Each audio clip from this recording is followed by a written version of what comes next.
When you speak of mothers, you need to look to godly examples in the Bible, like Hannah, who begged for a male child and kept her promise to God. Good morning, this is Pastor Ernie Lewis of the Blue Point Church in Sisney, Illinois, with your thoughts for Wednesday.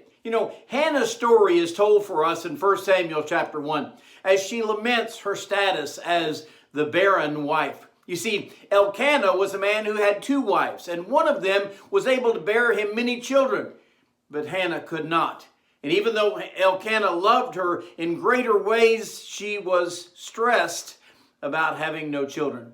So when they went up to worship at Shiloh, she prayed earnestly that God would give her a male child. And she even promised that she would consecrate him to the Lord if this were to happen.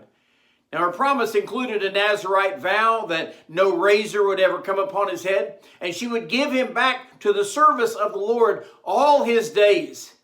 Well, apparently, she prayed so earnestly that the priest Eli came along and thought that she was drunk.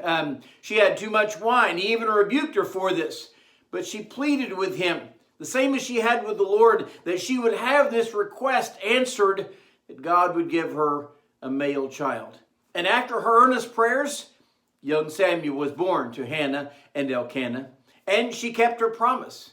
The Bible says after the child was weaned, she brought him to Eli, along with some great sacrifices. And in 1 Samuel chapter 1:27, she said, "The Lord has granted me my petition, which I ask of him. Therefore, I also have lent him to the Lord. As long as he lives, he shall be lent to the Lord." You see, this was the first great baby dedication I think we read of in scriptures. She had asked for a male child, and as she had promised, she gave him back to God. Now, first of all, I want you to notice her earnest desire to have a child and to be a mother. Too many women today are too busy to fulfill the role of a mother.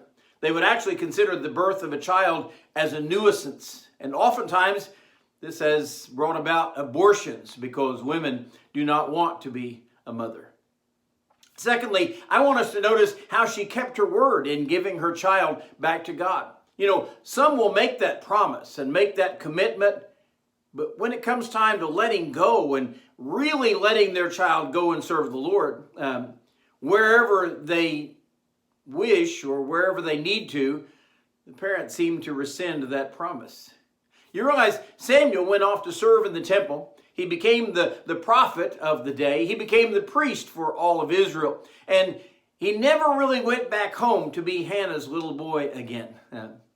Many young people today are called and even pulled to serve in missions opportunities around the world, but sometimes their parents would rather seek for them some kind of worldly success.